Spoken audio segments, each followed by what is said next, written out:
अस्सलाम वालेकुम dear students. ये हमारे पास आज एक्सरसाइज 2.7 है। क्लास 10 है, उसका क्वेश्चन नंबर 12 है और क्वेश्चन नंबर 13। क्वेश्चन नंबर 12 और 13 का एक ही मेथड है, हम इनको हल करने की कोशिश करते हैं। आप तवज्जो देंगे इंशाल्लाह ये क्वेश्चन भी आपको समझ आएंगे। हमारे पास क्वेश्चन नंबर 12 की स्टेटमेंट है x square plus x y is equal to 5 और दूसरी y square plus x y is equal to 3। अब हम इसको कैसे हल करते हैं, इनमें क्या तरीकाकार है। अगर हम इनको इसी जगह पे ऐड या सब्ट्रैक्ट करने की कोशिश करें, हमारे पास एक्स स्क्वायर वाई स्क्वायर तो रहेगा, फॉर एग्जांपल एक्स वाई खत्म हो जाएगा। अगर ऐसी सिचुएशन आ जाए तो इसमें हम कांस्टेंट बराबर करने की कोशिश करते हैं। अब पहली इक्वेशन में अगर देखें कांस्टेंट 5 है, दूसरी इक्वेशन में अगर देखें हमारे पास कांस्टेंट 3 है। हम इधर अब कांस्टेंट इक्वल करते हैं, तो पहली वैल्यू को हमें 3 और 5 का पहले तो एलसीएम क्या आएगा, 15 आता है। मुराद इधर भी मुझे 15 चाहिए, इधर भी मुझे 15 चाहिए। तो फर्स्ट इक्वेशन को मैं 3 से मल्टीप्लाई करूंगा, सेकंड इक्वेशन को मैं 5 से मल्टीप्लाई करूंगा, तो मेरे पास कांस्टेंट इक्वल हो जाएंगे जो कि 15 आने चाहिए। लिख देते हैं हम multiply equation 1 by 3 and equation 2 by 5। हम इधर क्या ला रहे हैं, 15 ला रहे हैं। हमें कैसे पता चला 15 आना चाहिए, 3 और 5 का एलसीएम लिया, वो 15 ही आता है। तो अब ये इससे पहले कि ये क्वेश्चन मैं आगे कंटिन्यू करूं, आपको बता दूं मेरे हर वीडियो लेक्चर में जो है आप उसकी डिस्क्रिप्शन में देखेंगे। आपको एक एक्सरसाइज का कोई भी क्वेश्चन अगर मिल जाए तो उसकी डिस्क्रिप्शन में बाकी क्वेश्चंस के लिंक मौजूद है। आप कंप्लीट एक्सरसाइज उन लिंक से स्टेप बाय स्टेप क्वेश्चंस आप अपने कंटिन्यू कर सकते हैं। अब हमारे पास इक्वेशन 1 को हमने 3 से मल्टीप्लाई कराना है। 3 into x square plus x y is equal to 3 multiply by 5। 3x square plus 3xy is equal to 15। ये हमारे पास 4 इक्वेशन बन गई। इसके साथ सेकंड को हमने किससे कराना है, 5 से।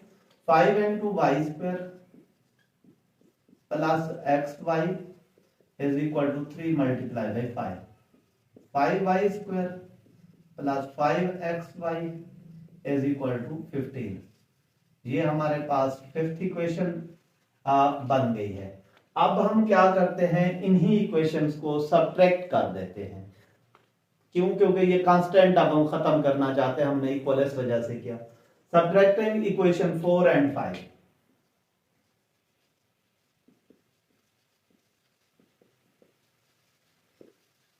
Equation 4 and 5। इक्वेशन 4 हमारे पास क्या है, 3x square plus 3xy plus 15। 3x square plus 3xy is equal to 15। अब दूसरी इक्वेशन को अगर देखें, हमारे पास है 5y स्क्वायर। ना इसके नीचे मैं उसको अलहदा करके लिख देता हूं इधर, plus 5y square. Y square की साइन प्लस है, वो दरमियान में आ रहा है, और इसको मैं लिखूंगा प्लस 5xy अब इज इक्वल टू 15। अब हमारे पास जब सब्ट्रैक्ट करते हैं तो हम क्या करते हैं, बिना नीचे वाली वैल्यूज जो है उनके साइन चेंज करते हैं, माइनस माइनस माइनस। ये हमारे पास आ जाता है 3x square minus 2xy minus 5y square is equal to 0। अब हमारे पास ये इक्वेशन आ गई है, 3x स्क्वायर माइनस 2xy हमारे पास आगे minus 5y square is equal to 0। अब ये इक्वेशन है, इसको हमारे पास 3 तरीकाकार हैं जिस मेथड से भी हल करें। हम इसको किससे करते हैं, हम इसकी कर लेते हैं फैक्टराइजेशन। फैक्टराइजेशन से क्या मुराद है कि हम इसको मल्टीप्लाई करें तो माइनस 15 आना चाहिए, ऐड सब्ट्रैक्ट करें तो माइनस 2 आए। ये 5 3 15 होता है।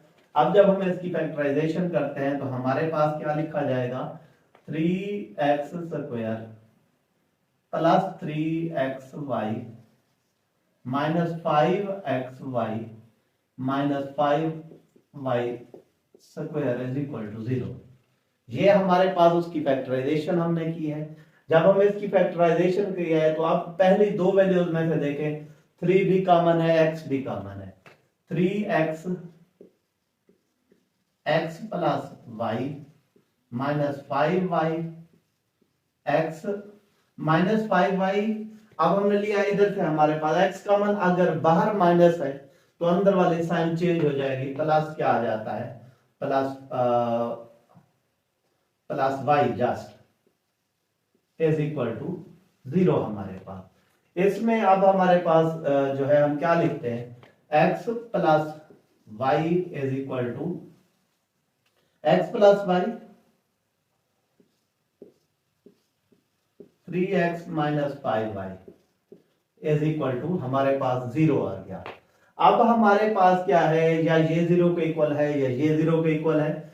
हमारे पास क्या आ जाता है, x plus y is equal to 0 और 3x minus 5y is equal to 0। अब हमारे पास x इज इक्वल टू क्या आ जाता है, माइनस y।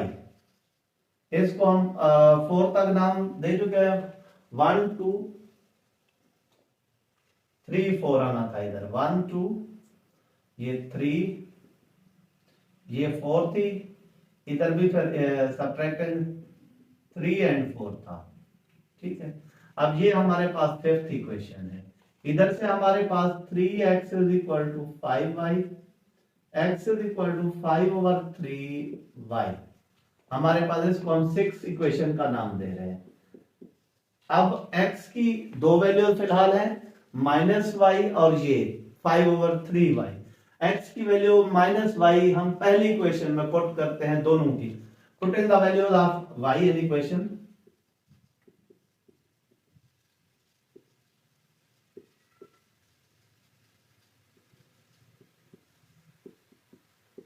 इन इक्वेशन 1 ये आपकी मर्जी है, y की वैल्यू आप 1 में पुट करें या 2 में पुट करें, जिसमें भी आप पुट करना चाहें आप पुट कर सकते हैं। ये सॉरी वैल्यू भी x की है, x की वैल्यू हम जिसमें भी पुट करना चाहे कर सकते हैं। मैं 1 में पुट कर रहा हूं। 1 हमारे पास क्या है, माइनस y का square plus n2 minus y n2 y is equal to 5। तो ये माइनस खत्म, y square minus y square is equal to 5, 0 ये इसके साथ कैंसिल इज इक्वल टू 5। ये तो समझ ले खत्म। इससे तो किसी भी ना x की वैल्यू फाइंड आउट हो रही है ना y की वैल्यू फाइंड आउट हो रही है, हमारे पास 0 इज इक्वल टू 5 आ रहा है। ये तो हमारा सिलसिला ही खत्म हो गया। तो हमारे पास इट मीन इधर से ना हम x की वैल्यू फाइंड आउट कर सकते हैं ना हम y की वैल्यू फाइंड आउट कर सकते हैं। अब हम दूसरी साइड पे चलते हैं। x इज इक्वल टू हमारे पास क्या आया हुआ है,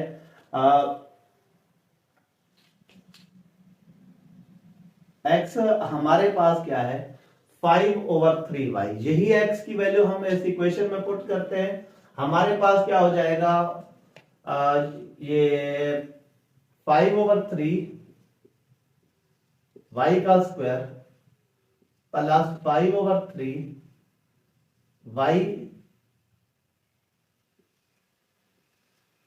y बाहर है इज इक्वल टू 5। हमारे पास ये 5 ओवर 3 y का स्क्वायर प्लस x की जगह पे 5 ओवर 3 y लिखा, y हमारे पास मौजूद है, इसके साथ हमारे पास क्या आ जाएगा 5 का स्क्वायर 25 y स्क्वायर ओवर 3 का स्क्वायर 9 प्लस ये 5 y square over 3 is equal to 5। हमारे पास ये अब हमने इसका डिनोमिनेटर खत्म करना है। डिनोमिनेटर है इसका जब हम खत्म करते हैं तो हमारे पास क्या, हमें क्या करना चाहिए, इसको 9 से अगर मल्टीप्लाई करा दें तो डिनोमिनेटर खत्म हो जाएगा। 9 का कैसे पता चला, इन दोनों डिनोमिनेटर्स का एलसीएम लिया 3 और 9 का, 3 और 9 का एलसीएम हमारे पास 9 ही आता है। 9 से मल्टीप्लाई कराते हैं, 9 multiply by 25 over 9 y square plus 9 multiply by 5 y square over 3 is equal to 9 multiply by 5। 9 से खत्म, हमारे पास जाता है 25y²। ये हमारे पास क्या आ जाता है 3 3 plus 15y² is equal to 45। अब हमारे पास अगर इस क्वेश्चन को देखें 25y² और 15y², ये हमारे पास 40y² आ जाता है। 40y² is equal to 45, y² is equal to 45/40। अब हमारे पास ये किसके टेबल से 5 9 5 8। अब हमारे पास ये क्या आ गया, क्वेश्चन थोड़ा सा लेंथी है। हमारे पास आ गया y² is equal to 9/8। y² is equal to 9/8। अब y² इस साइड पे स्क्वायर रूट, उस साइड पे भी स्क्वायर रूट। अब y से square root cancel, y is equal to plus minus 9 square root और 8 का स्क्वायर रूट अलग-अलग। y इज इक्वल टू हमारे पास क्या आ जाता है 9 का प्लस माइनस 3 के साथ, और ये 8 को 4 मल्टीप्लाई बाई 2 करके लिखते हैं। y इज इक्वल टू हमारे पास आ जाता है प्लस माइनस 3/4 का स्क्वायर रूट अलग, 2 का स्क्वायर रूट अलग। y इज इक्वल टू हमारे पास क्या आ जाता है प्लस माइनस ऊपर 3 4 का ये 2√2। अब y के हमारे पास दो आंसर आ गए हैं, प्लस 3/2√2। अब भाई y के यही दोनों जो आंसर हैं ये हमने पुट कर देने हैं अलहदा करके। एक जगह पे 2√2 और दूसरी जगह पे y इज इक्वल टू -3 2√2। इस तरीके से दो आंसर आए हैं, ये हम पुट करते हैं किस इक्वेशन में, जिससे y की वैल्यू निकली है 6th इक्वेशन में। Putting the value of y in equation 6।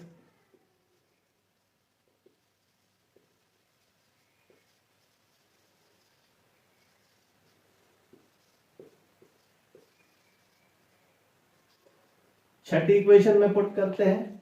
अब हमारे पास y हमारे पास क्या है, x is equal to 5/3। x is equal to 5/3, y क्या है 3/2√2। ये हमारे पास आ रहा है, तो 3 3 से कैंसल, इसमें दरमियान में मल्टीप्लाई है। 3 3 से x इज इक्वल टू 5/2√2, ये x की वैल्यू आ गई। और उधर से जब हम y is equal to -3/2√2 put करते हैं इक्वेशन नंबर 6 में, x इज इक्वल टू 5/3